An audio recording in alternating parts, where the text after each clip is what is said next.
most painful. Anything in the rim? Nothing. This side? Nothing! Nice! Let's try that again.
Hi, and welcome to the wrongest of ways. And this is the highly anticipated, long-awaited InMotion V14.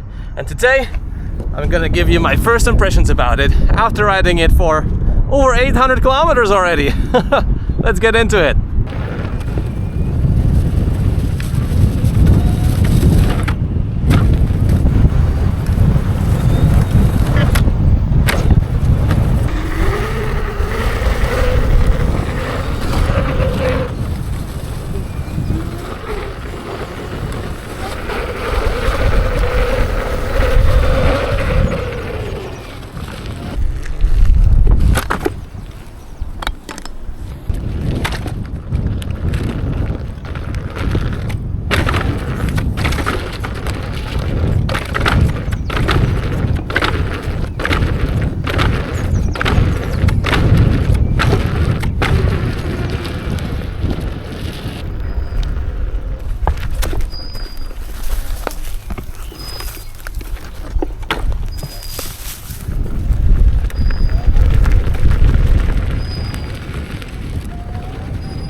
Beautiful springtime weather is in its full swing right now, and with the InMotion V14, the funniest thing about it is we have to thank Begode for it. Why? Because InMotion finally went away from their shock design, both from the V13 and V11, and finally we have a coil, a progressive geometry, and sliders. But this wheel, you know, it's super fun, but when I look at it, I see either a Begode Master that was released a couple years ago, or the Begode Extreme, which is also orange, and very similar, but a lot cheaper. But more on that later. So thank you, Begode, for making the InMotion V14 possible. And I think that InMotion really went the correct way about making their off-road unicycle this time. And in many areas it does also outperform the Begode. And I think that currently, right now out there on the market, this might be the wheel with the most torque and power for off-road use and very demanding, skillful EUC riding. So hats off InMotion. I've been taunting you for years that your wheels have no torque. But this changes everything. Yes, yes, yes, yes, no hands.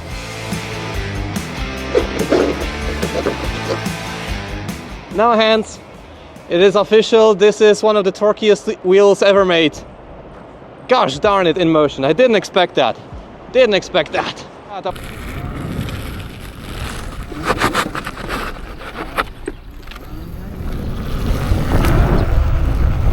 The amount of torque that this wheel brings to the table is absolutely nuts. Just take a look at it. A lot of stair sets. Well, I don't need to walk up anymore. It doesn't even think about it. It just goes. I can go even faster.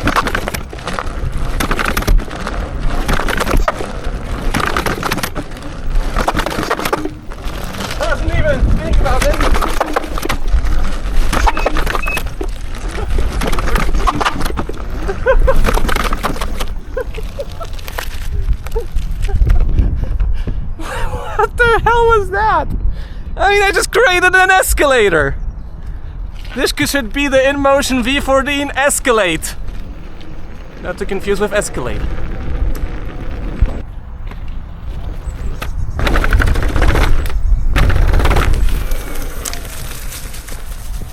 Alright, but I don't want to be the YouTuber that just excites you about stuff and then you buy it, you get it, and then you're disappointed. So I need to tell you about the basics of this wheel, and that this video is just a first impression. So I need to still open this wheel up, check it out from the inside, and then give you a full review after 1,000, no, not, I mean I'm at 1,000 right now, maybe after 2,000 kilometers. So although I want to give you the thrill and excitement of the V14, let me get you down to earth a bit and tell you about the basics.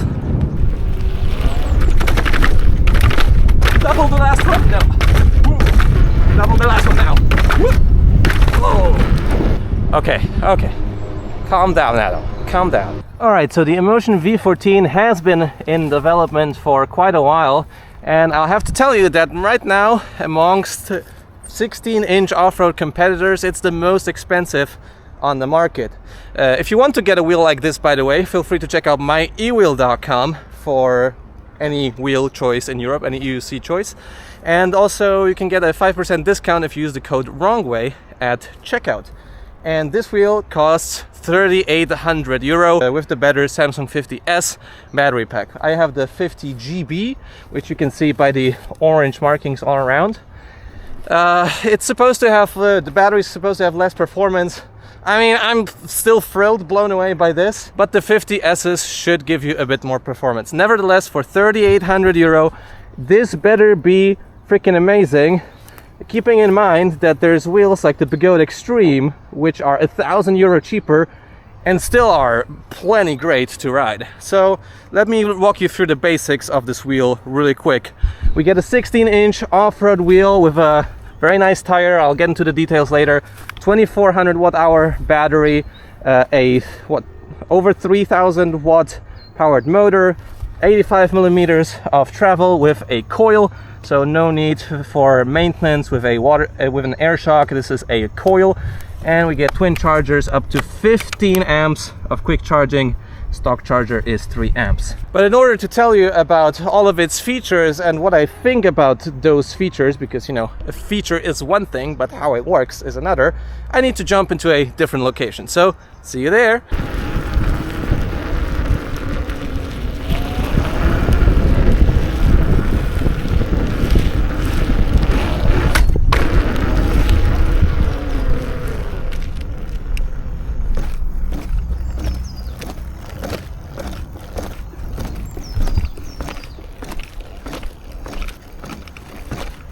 But maybe before we get to those features, I wanted to tell you what this wheel is like to ride. I mean, this is the first impressions.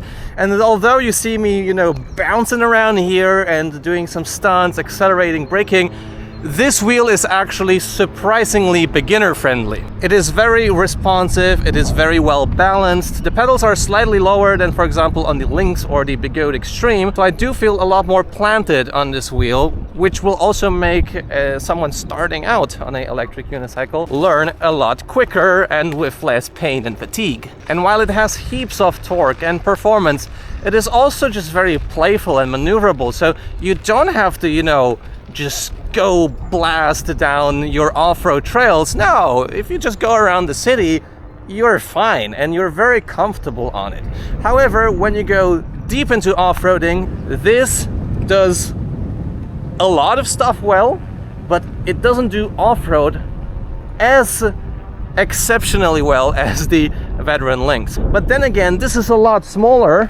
It has a very tall trolley handle, so it's easy to put it into stores, and you also have a nice kickstand to leave it somewhere. So while maybe not being the king of off-road, although the torque is insane and the maneuverability is insane, it is a great all-rounder, both if you're just, you know, starting out riding on a electric unicycle, and if you want to improve your skills and jump into the off-road category and learn some new stuff, coming from a InMotion V11, from a Bigot RS, from a King Song 16X. This thing,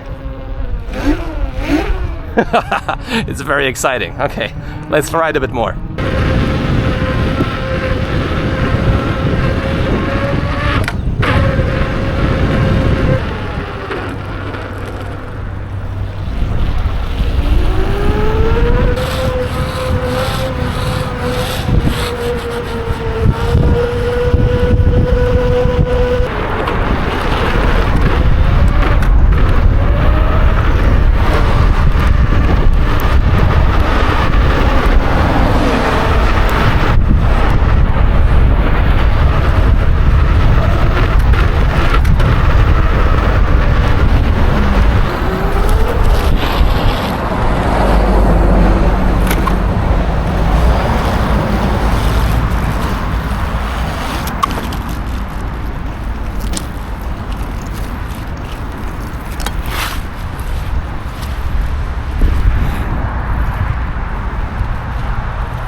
Can't forget about the pooping dog statue.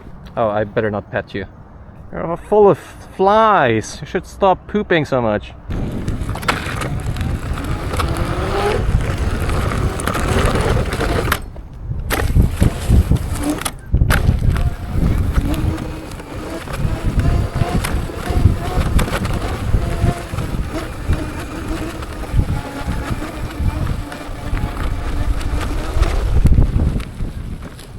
There's no inclines for this wheel.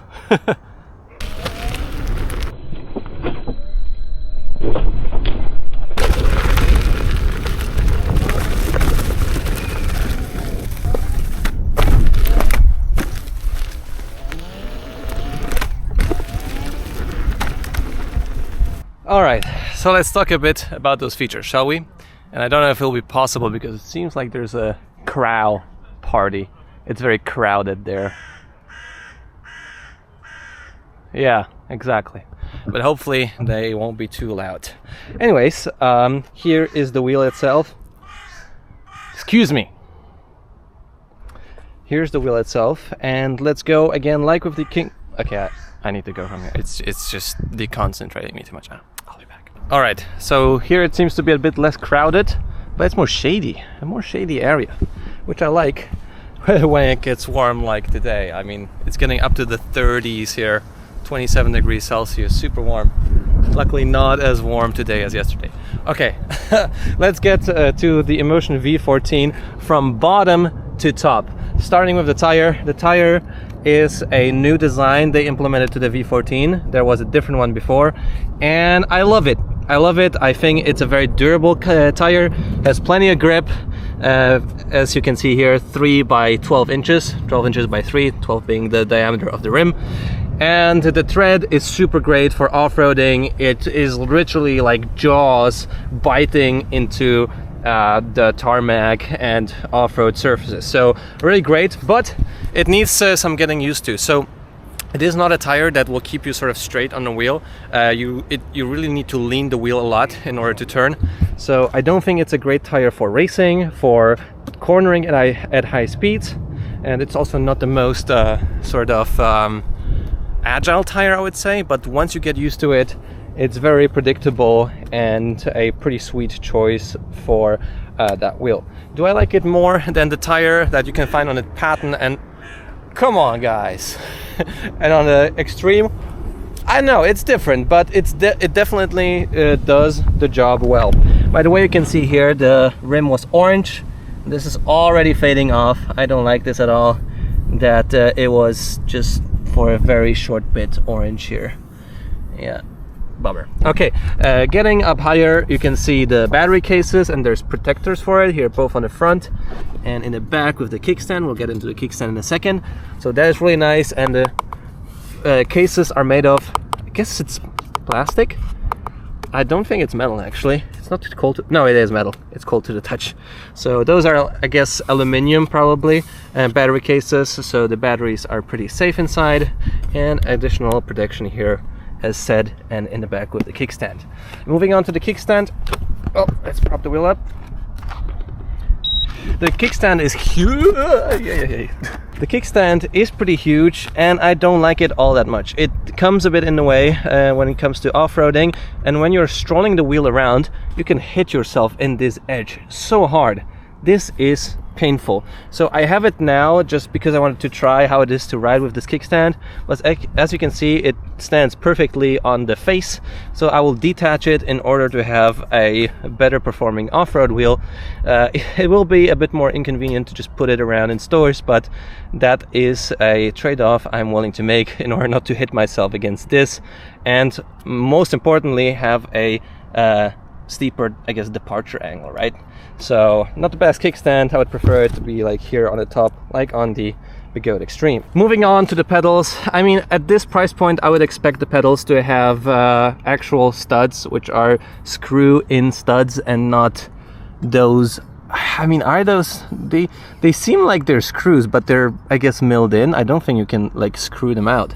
You can also see how they wear and tear. The paint is also chipping off here in a silverish I don't know, fashion, and you can see which pins I use the most. The pedals are okay, but I would prefer them to be, of course, NyloNove, because those are my favorite pedals with actual MTB studs. But this is not too bad. I still grip this pedal quite well, and I think even for rainy use it might be okay. Definitely if you're starting out and if you even want to do some pretty intense off-roading, it'll be good, but not as good as it possibly could be with, for example, NyloNove pedals. Moving up, one thing I didn't expect to get with the InMotion V14 is a fairing plate, and this fairing plate fits perfectly into this surface area of the InMotion V14. So it's awesome they included, but it's mounted with adhesive tape. So if you want to peel it off, you have to apply a new adhesive tape. This is not a good solution, especially when they advertise a quick battery swap system on this wheel, because it's just like one-time swap if you remove the fairing plate. When it comes to the stock pads, they were fine. I think you can ride with them really well, but if you want to have the best sort of performance, I really love my NyloNove Kinetic with a custom bottom pad. This one is turn around, and soon there will be a custom signature wrongway pad available, and we are currently working on developing this pad. So not available yet. I wish it was, but that's my really favorite setup, and I feel just so planted and so well in control of this wheel. When it comes to the mudguards, they are good, I think. I mean, they could be a bit longer, but for an off-road wheel, I think that's actually enough and great. You don't want them to stick also a bit too close to the tire, because then stuff might get stuck, and then you have a problem, even to the point where the wheel could cut off. And here in the back, mudguard, I mean, could be longer, but as said, it does the job well enough. It's made out of plastic, no issues with it at all. It seems it's also easy to exchange with the screws in here, so really cool system here InMotion. I was riding plenty through the forest and never had a problem with anything stuck in the wheel assembly. Moving up with this wheel, there's some sort of modular pieces here on the upper part of the wheel, like this plastic piece. I guess you can exchange it easily. There's bumpers here. You can see they're a bit bent, but I still keep them. They're not broken. I have a couple of those to spare, so that's really cool that you can exchange them. And in the back you have this sort of handle slash another sort of bumper.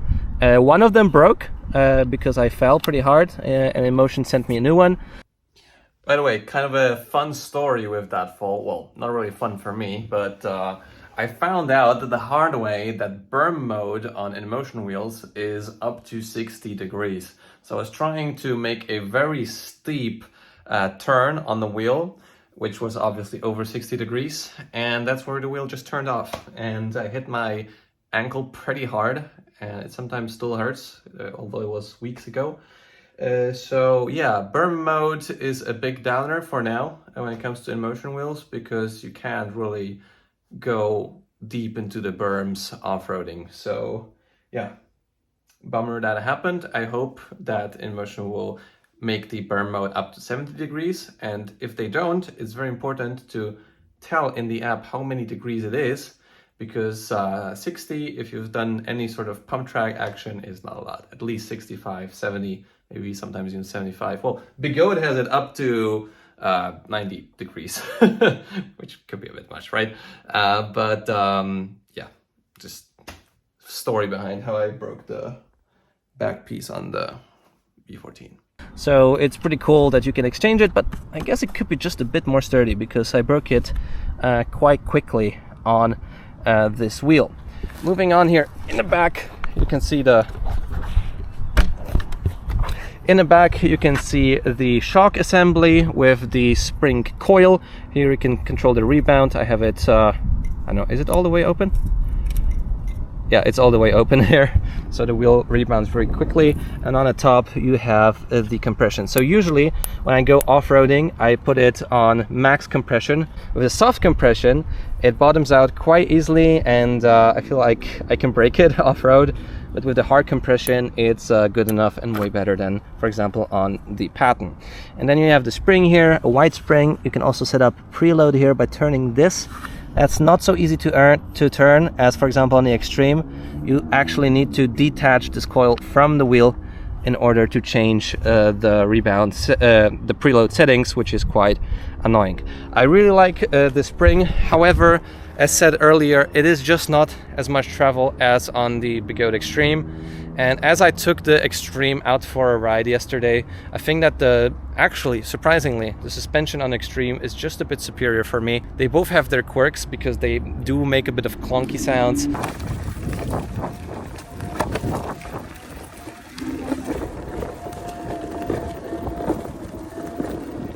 And here we have seals in the sliders, which we don't have on the Bigot Extreme. But as it turned out, I didn't have that much dust and dirt in those sliders. So I don't know. The thing that I noticed the most, though, is when off-roading, going downstairs, I have just more travel on the Bigot Extreme with speed bumps, with jumps. I just know that I have slightly more control over the wheel, because it's less bouncy, as the wheel has more space to travel around. I'm not sure if it's as smooth as the Leapercam suspension. I did some tests on my usual sort of off-roady surfaces, and it behaves really well, but after a full day of off-roading, I have quite a bit of fatigue on it. So I guess I would put it on number 3 in terms of off-road wheels, maybe number 4 or 3 equal with the S22, because no, I wouldn't put it with the S22, because there's no problem with the with the bolts here or the rollers. So I put it on number 3, first the Lynx, then the Extreme, depending on what you need the most, of course. This I would put on number 3, and I really like it that the compression knob is just so easily adjustable. So in the city I put it all the way to soft, and then if I want to do some more hardcore stuff, I do it all the way to hard. Moving up, you can see the light here. The light is very bright. Boom, you can even see it in broad daylight, and it's actually the full thing, because I broke the light here underneath the tape. You can see that it broke during a fall here, so I taped it up, and I'll be waiting for a new one. Maybe it's just mounted slightly too high, but Similar thing happened to the Extreme. I have the light there broken as well. It's super bright, super awesome for nighttime riding. I don't think you need any additional light for this wheel. And a similar story is on the front. You have a daytime running light and a beam, and a main beam with a cutoff angle, which is great for riding in a city. Maybe for off-roading you would need another floodlight just to see everything, or just point this one up. But this light is really great. I mean, one thing I really like about the InMotion V14's lighting system is that you are good to go with what you get stock. It's really great setup. Up higher we have some radiators and the temps on this wheel. We have also a temperature sensor in the motor. We're always great. So that is one big upside over the Extreme and the Lynx. Here we have a temperature sensor, so you can just at least check how warm the wheel is running. Up on the top, handle, also easy to exchange. I guess a couple screws here and there. Made out of plastic, but it's really nice to grab. And on the top we have the trolley handle, which I showed you before. Really tall, the tallest trolley handle on the market, I believe. And it's just so comfortable to push this thing around. Initially, there was an issue with this wheel where it was shivering a lot. It was oscillating on lower speeds and sometimes even on higher speeds.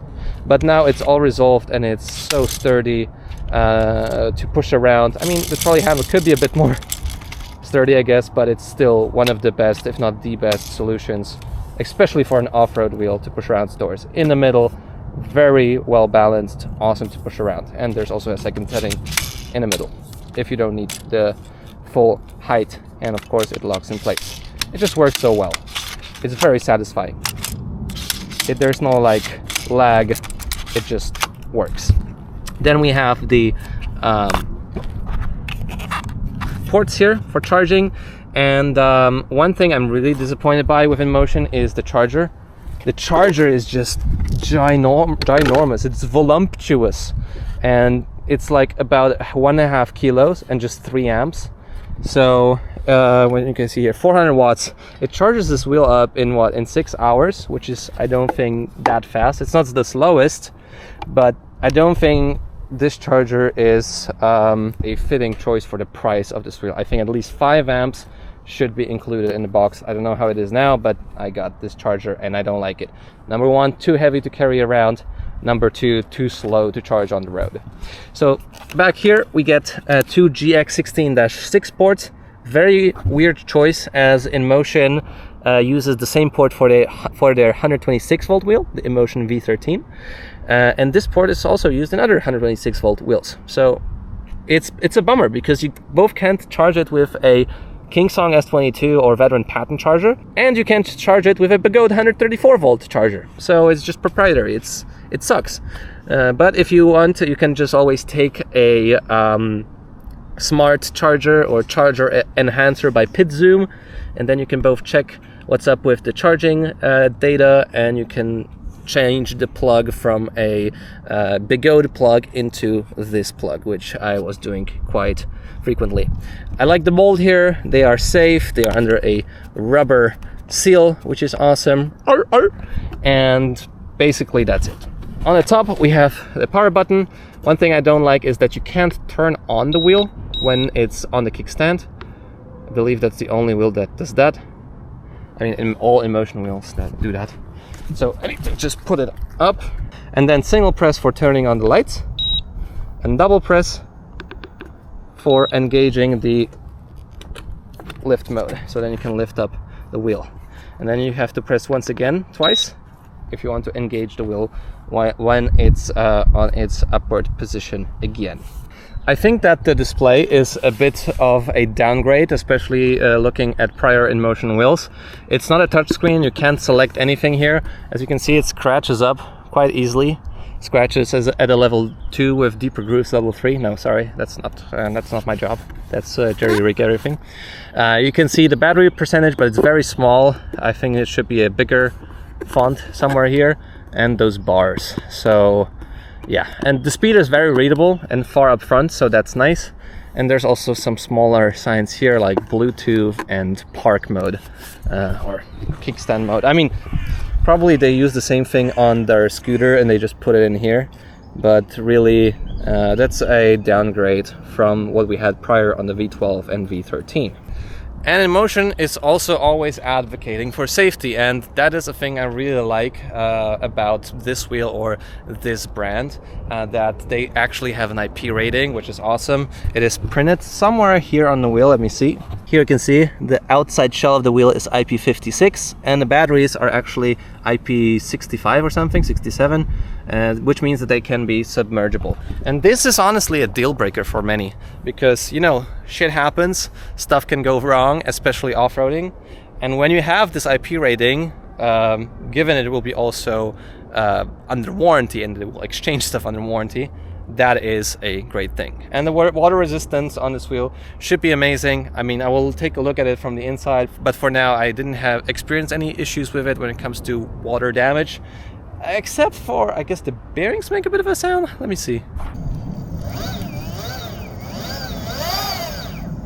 Nope, bearings are all right. I guess there was just a bit of sand around the rim area once I went to one forest here outside of Warsaw. So apart from water resistance, we also do get a smart BMS here, so you can check your cells. Very useful. We get the temperature sensors in the motherboard, in the motor, and the battery as well. So there's just a suite of things that make sure that the wheel is safe to ride. Like, it's more possible that you will have an error and you won't be allowed to ride, rather than it just cutting off from you. And at least that's my understanding of it. There's also remote diagnostics, where InMotion can, via the app through your phone, get access to your wheel, I mean under your permission, and check for stuff and give you support over the internet, which is awesome. And yeah, you can also lock the wheel up in the app, which is useful. And there's, I mean, other features inside, which I will also tell you in the main review. But when it comes to safety, both when riding and just the wheel itself, I feel pretty good on it. I mean, I have still some trauma from the V12 incidents, but yeah, in general, it's great. Also, in terms of like accelerating, going up hills, it will beep and it won't dip. It's like, it's extremely powerful. And with that said, let's talk about performance a bit. Wow, those features took a while, right?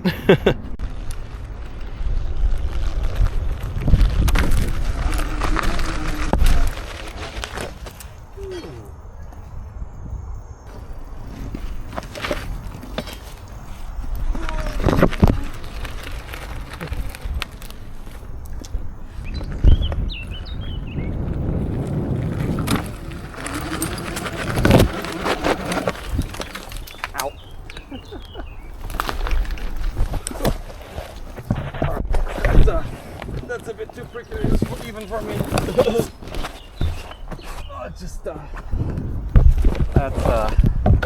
Let's not do that today, okay? Where should I go now? I don't know. There's no good way out here. Okay, let's just do this. Go to the side. I believe there will be best. Whoa!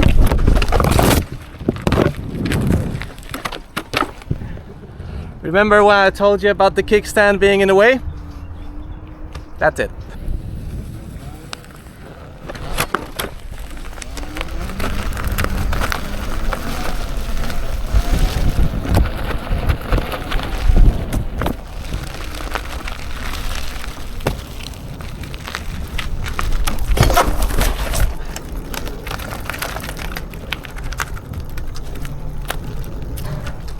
All right.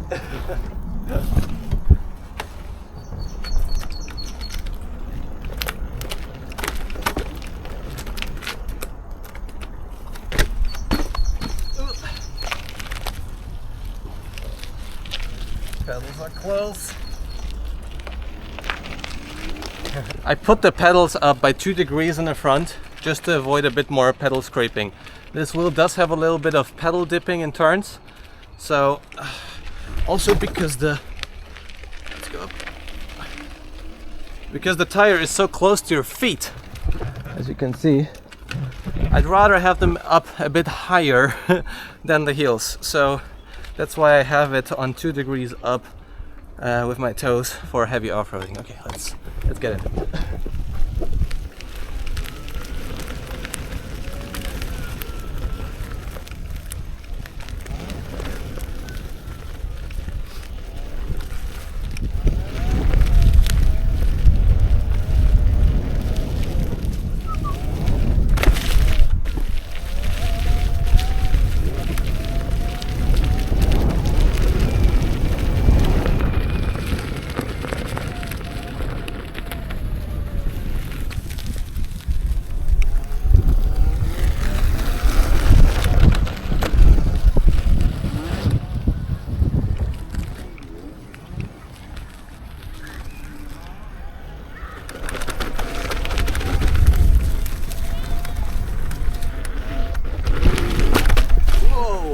again, pedal clip.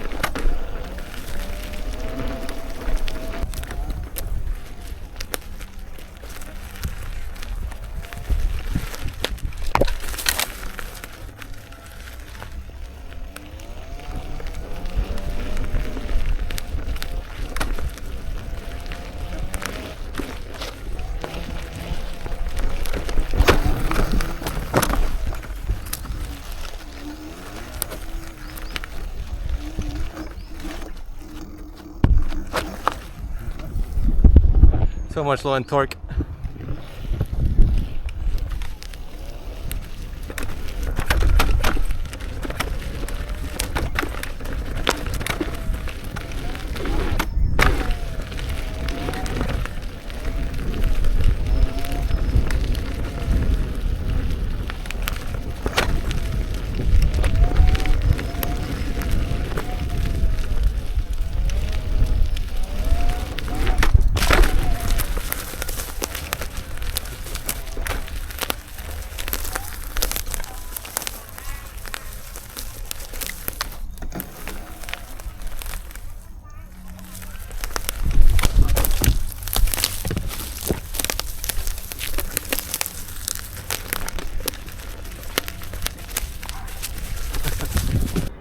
Alright guys, I'm not gonna lie, I'm already a bit tired from today's riding.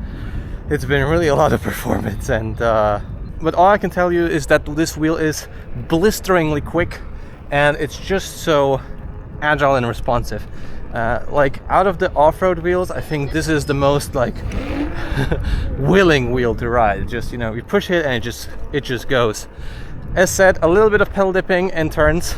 Maybe I'll focus on that a bit more in my main review, and you can't adjust it. It's something you can do on the Bigode wheels, but it just has so much power, low end, high end.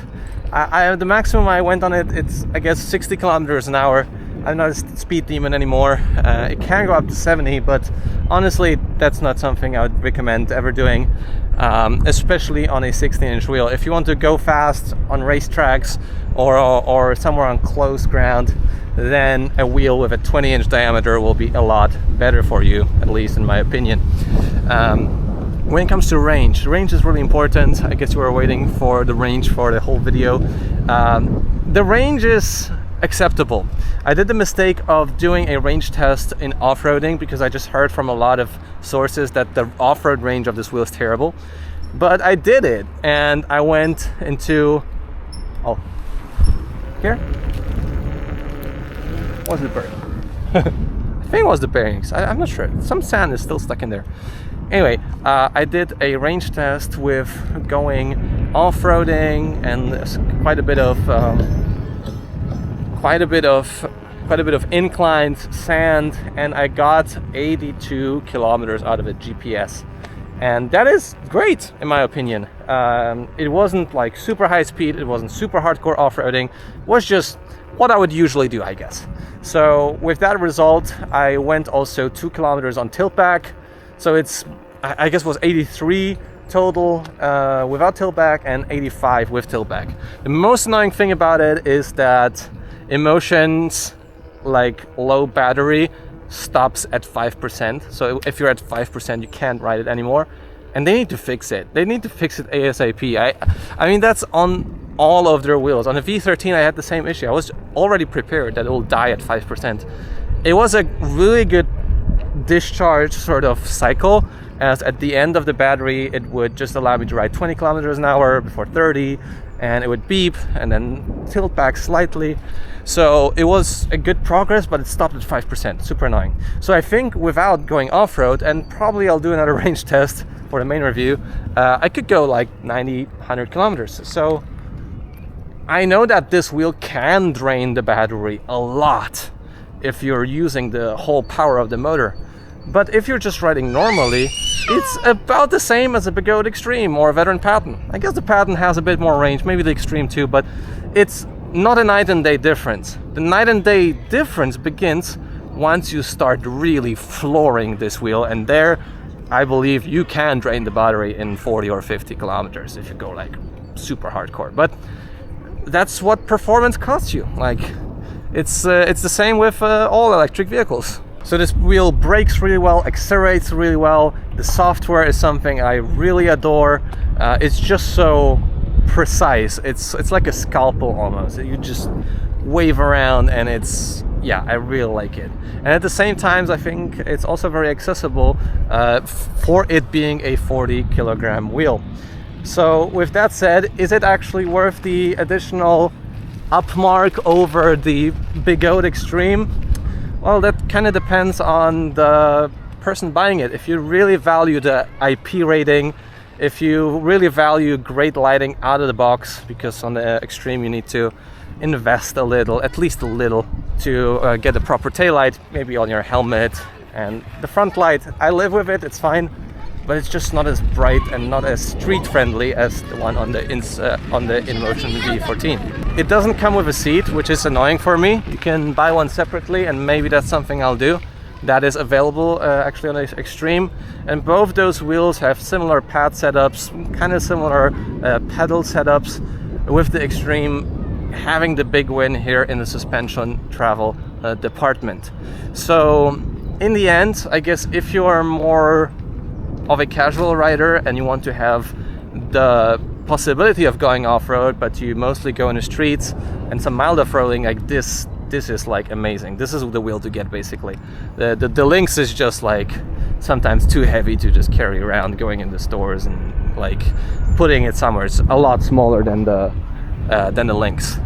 But if you care about value and you just don't have the additional funds, well, I think the Extreme does a lot of the stuff just as well as the InMotion. Naturally, there is the question if you always will have parts available, you have good support. Well, that's the danger if you're spending less on a wheel. If you want to go balls to the walls for the best off-road experience, I'd go for a Lynx. And if you don't have the funds, again, I'd go for the Extreme. The V14 just does all of those things really well, and might be just the best sweet spot for you. So, with that said, if you're still here, leave a like on the video, subscribe to see more content like this. I'll see you in the next video. See you soon.